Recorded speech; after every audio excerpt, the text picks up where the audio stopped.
आपका पहला सवाल है, भारत का सबसे बड़ा और व्यस्त रेलवे स्टेशन का नाम क्या है? भारत का सबसे बड़ा और व्यस्त रेलवे स्टेशन का नाम क्या है? आपके लिए चार ऑप्शन भी दिया हुआ है, पटना जंक्शन, रांची जंक्शन, गया जंक्शन, हावड़ा जंक्शन। तो साथियों, भारत का सबसे बड़ा और व्यस्त रेलवे स्टेशन का नाम हावड़ा जंक्शन है। इसका राइट आंसर ऑप्शन डी हो जाएगा।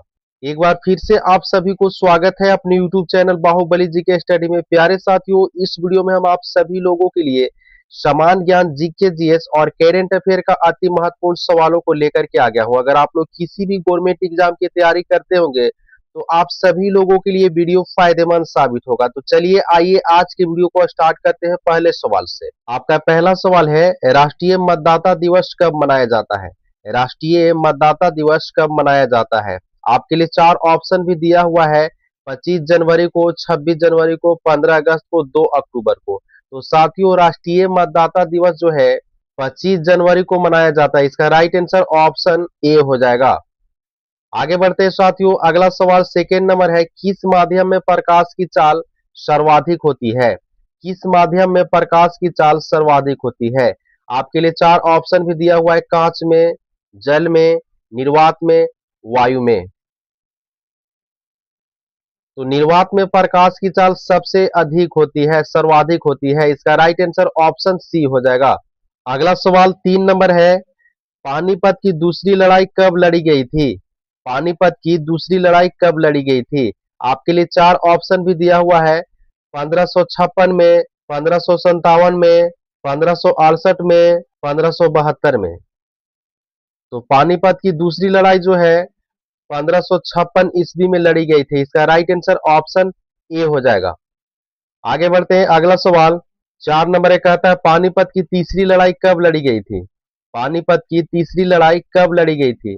आपके लिए चार ऑप्शन भी दिया हुआ है, 1761 में, 1769 में, 1799 में, 1771 में। तो पानीपत की तीसरी लड़ाई 1761 ईस्वी में लड़ी गई थी। इसका राइट आंसर ऑप्शन ए हो जाएगा। आगे बढ़ते हैं, अगला सवाल पांच नंबर है, वाहनों के हेडलाइट में किस प्रकार का दर्पण उपयोग होता है? वाहनों के हेडलाइट में किस प्रकार का दर्पण उपयोग होता है? आपके लिए चार ऑप्शन भी दिया हुआ है, उत्तल, अवतल, समतल, पेरिस्कोप। तो वाहनों के हेडलाइट में अवतल दर्पण का उपयोग होता है। इसका राइट आंसर ऑप्शन बी हो जाएगा। आगे बढ़ते हैं, अगला सवाल छह नंबर एक कहता है, किस युद्ध से भारत में मुगल साम्राज्य की नींव पड़ी थी? किस युद्ध से भारत में मुगल साम्राज्य की नींव पड़ी थी? आपके लिए चार ऑप्शन भी दिया हुआ है, कनौज का युद्ध, अजमेर का युद्ध, पानीपत का प्रथम युद्ध, इनमें से कोई नहीं। तो पानीपत की प्रथम युद्ध से भारत में मुगल साम्राज्य की नींव पड़ी थी। इसका राइट आंसर ऑप्शन सी हो जाएगा।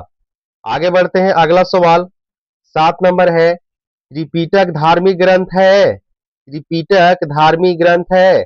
आपके लिए चार ऑप्शन भी दिया हुआ है, जैनों के लिए, बौद्धों के लिए, हिंदुओं के लिए, मुसलमानों के लिए। तो त्रिपिटक जो है बौद्धों के लिए धार्मिक ग्रंथ है। इसका राइट आंसर ऑप्शन बी हो जाएगा।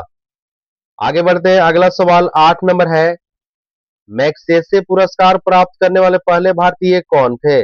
मैग्सेसे पुरस्कार प्राप्त करने वाले पहले भारतीय कौन थे? तो मैग्सेसे पुरस्कार प्राप्त करने वाले पहले भारतीय विनोबा भावे थे। इसका राइट आंसर ऑप्शन बी हो जाएगा। आगे बढ़ते हैं, अगला सवाल नौ नंबर एक कहता है, दो बार नोबेल पुरस्कार प्राप्त करने वाले प्रथम व्यक्ति कौन है? दो बार नोबेल पुरस्कार प्राप्त करने वाले प्रथम व्यक्ति कौन है? तो दो बार नोबेल पुरस्कार प्राप्त करने वाले मैडम क्यूरी व्यक्ति हैं। इसका राइट आंसर ऑप्शन ए हो जाएगा। अगला सवाल 10 नंबर है, अलाउद्दीन खिलजी के बाजार नियंत्रण की पूरी व्यवस्था का संचालन कौन करता था? अलाउद्दीन खिलजी के बाजार नियंत्रण की पूरी व्यवस्था का संचालन कौन करता था?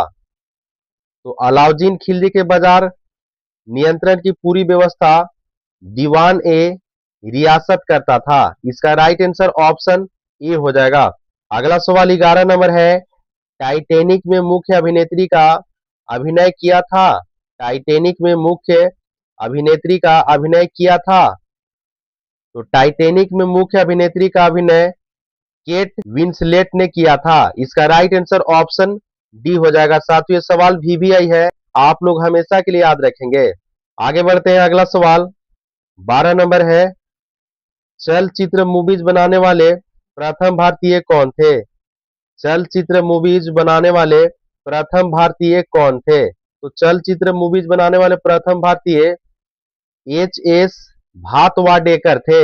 इसका राइट आंसर ऑप्शन ए हो जाएगा। साथियों, ये भी सवाल वीवीआई है, आप लोग हमेशा के लिए याद रखेंगे। आगे बढ़ते हैं, अगला सवाल 13 नंबर एक कहता है, लोकप्रिय फिल्म लगान के निर्देशक कौन थे? लोकप्रिय लगान फिल्म के निर्देशक कौन थे? तो लोकप्रिय फिल्म लगान के निर्देशक आशुतोष गोवारिकर थे। इसका राइट आंसर ऑप्शन सी हो जाएगा। आगे बढ़ते हैं, अगला सवाल 14 नंबर एक कहता है, वह प्रथम तमिल फिल्म जिसमें शिवाजी गणेशन ने नायक के रूप में अभिनय किया था। वह प्रथम फिल्म जिसमें शिवाजी गणेशन ने नायक के रूप में अभिनय किया था। तो पराशक्ति ने नायक के रूप में अभिनय किया था। इसका राइट आंसर ऑप्शन सी हो जाएगा। आगे बढ़ते हैं, अगला सवाल 15 नंबर है, कहता है, क्लासिकी हिंद कॉमेडी फिल्म चलती का नाम गाड़ी में मुख्य नायिका कौन थी? क्लासिकी हिंदी कॉमेडी फिल्म चलती का नाम गाड़ी में मुख्य नायिका कौन थी? तो क्लासिकी हिंद कॉमेडी फिल्म चलती का नाम गाड़ी में मुख्य नायिका मधुबाला थी। इसका राइट आंसर ऑप्शन सी हो जाएगा। आगे बढ़ते हैं, अगला सवाल 16 नंबर एक कहता है, भारत के वर्तमान में लोकपाल अध्यक्ष कौन है? भारत के वर्तमान में लोकपाल अध्यक्ष कौन है? साथियों, ये सवाल वीवीआई है, करेंट अफेयर से आप लोग हमेशा के लिए याद रखेंगे। तो भारत के वर्तमान में लोकपाल अध्यक्ष अजय मानिक राव खानविलकर है। इसका राइट आंसर ऑप्शन ए हो जाएगा। आगे बढ़ते हैं, अगला सवाल 17 नंबर है, वर्तमान में भारतीय प्रतिस्पर्धा आयोग के अध्यक्ष कौन है? वर्तमान में भारतीय प्रतिस्पर्धा आयोग के अध्यक्ष कौन है? आपके लिए 4 ऑप्शन भी दिया हुआ है, सतीश कुमार, रवनीत कौर, नवीन चंद्र झा, एस प्रकाश। तो वर्तमान में भारतीय प्रतिस्पर्धा आयोग के अध्यक्ष रवनीत कौर है। इसका राइट आंसर ऑप्शन बी हो जाएगा। साथियों, सवाल वीवीआई है, आप लोग हमेशा के लिए याद रखेंगे। आगे बढ़ते हैं, अगला सवाल 18 नंबर है, अभी हाल ही में भारत के राष्ट्रीय अनुसूचित जनजाति आयोग के अध्यक्ष कौन बने हैं? अभी हाल ही में भारत के राष्ट्रीय अनुसूचित जनजाति आयोग के अध्यक्ष कौन बने हैं? आपके लिए 4 ऑप्शन भी दिया हुआ है, अंतर सिंह आर्य, निधि तिवारी, अजय सेठ, संजय सिंघल। तो अभी हाल ही में भारत के राष्ट्रीय अनुसूचित जनजाति आयोग के अध्यक्ष अंतर सिंह आर्य बने हैं। इसका राइट आंसर ऑप्शन ए हो जाएगा। साथियों, ये भी सवाल वीवीआई है, करेंट अफेयर से आप लोग हमेशा के लिए याद रखेंगे, क्योंकि एग्जाम में करेंट अफेयर पूछे जा सकते हैं। आगे बढ़ते हैं, अगला सवाल 19 नंबर कहता है, राष्ट्रीय मानवाधिकार आयोग के अध्यक्ष वर्तमान में अभी कौन है? राष्ट्रीय मानवाधिकार आयोग के अध्यक्ष वर्तमान में अभी कौन है? तो राष्ट्रीय मानवाधिकार आयोग के अध्यक्ष वर्तमान में अभी बी रामा सुब्रमण्यम 90 नंबर के हैं। इसका राइट आंसर ऑप्शन डी हो जाएगा। आगे बढ़ते हैं, अगला सवाल 20 नंबर है, कहता है, भारत के राष्ट्रीय बाल अधिकार संरक्षण आयोग के अध्यक्ष वर्तमान में कौन है? भारत के राष्ट्रीय बाल अधिकार संरक्षण आयोग के अध्यक्ष वर्तमान में कौन है? तो भारत के राष्ट्रीय बाल अधिकार संरक्षण आयोग के अध्यक्ष वर्तमान में प्रियंका कानूनगो है। इसका राइट आंसर ऑप्शन ए हो जाएगा। साथियों, ये भी सवाल वीवीआई है, आप लोग हमेशा के लिए याद रखेंगे। अगला सवाल 26 नंबर है, फ्रेंच ओपन 2026 में पुरुष एकल खिताब किसने जीता था? फ्रेंच ओपन 2026 में पुरुष एकल खिताब किसने जीता था? तो फ्रेंच ओपन 2026 में पुरुष एकल खिताब जो है अलेक्जेंडर ज्वेरेव जीता था। इसका राइट आंसर ऑप्शन बी हो जाएगा। साथियों, ये भी सवाल वीवीआई है, आप लोग हमेशा के लिए याद रखेंगे। अगला सवाल 22 नंबर है, अधयप्पा मंदिर कहाँ स्थित है जो नवनिर्मित बसरीशम भवन के उद्घाटन के लिए चर्चा में रहा है? अधयप्पा मंदिर कहाँ स्थित है जो नवनिर्मित बसरीसम भवन के उद्घाटन के लिए चर्चा में रहा है? आपके लिए चार ऑप्शन भी दिया हुआ है, केरल में, नई दिल्ली में, तमिलनाडु में, कर्नाटक में। तो ये नई दिल्ली में उद्घाटन के लिए चर्चा में रहा है। इसका राइट आंसर ऑप्शन डी हो जाएगा। आगे बढ़ते हैं, अगला सवाल 23 नंबर है, 11 जून 2026 को राम प्रसाद बिस्मिल की कौन सी जयंती मनाई गई है? 11 जून 2026 को राम प्रसाद बिस्मिल की कौन सी जयंती मनाई गई है? आपके लिए चार ऑप्शन भी दिया हुआ है, 125वीं जयंती, 128वीं जयंती, 129वीं जयंती, 130वीं जयंती। तो 21 जून 2026 को राम प्रसाद बिस्मिल की 129वीं जयंती मनाई गई है। इसका राइट आंसर ऑप्शन सी हो जाएगा। अगला सवाल 24 नंबर है, सुरहाताल जयप्रकाश नारायण पक्षी अभयारण्य किस राज्य के बलिया में स्थित है, जिसे भारत का 1वां रामसर स्थल घोषित किया गया है? सुरहाताल जयप्रकाश नारायण पक्षी अभयारण्य किस राज्य के बलिया में स्थित है, जिसे भारत का 1वां रामसर स्थल घोषित किया गया है? आपके लिए चार ऑप्शन भी दिया हुआ है, बिहार में, उत्तर प्रदेश में, मध्य प्रदेश में, झारखंड में।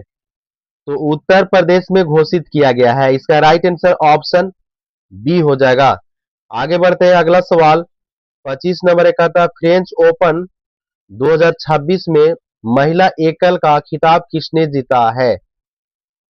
फ्रेंच ओपन 2026 में महिला एकल का खिताब किसने जीता है? तो फ्रेंच ओपन 2026 में एकल खिताब मीरा इंड्रीवा जीता है। इसका राइट आंसर ऑप्शन बी हो जाएगा। साथियों, इस वीडियो में हम आप सभी लोगों के लिए 25 सवाल लेकर के आए थे। अगर आप लोग अभी तक चैनल को सब्सक्राइब नहीं किए हैं तो एक बार चैनल को सब्सक्राइब कर लीजिए। अगर नए विद्यार्थी देख रहे हैं तो इस चैनल को सब्सक्राइब करके बेल आइकन को प्रेस कर लीजिए, ताकि कोई भी वीडियो अपलोड करेंगे सबसे पहले आप तक पहुंचेगा। मिलते हैं नेक्स्ट वीडियो में। जय हिंद।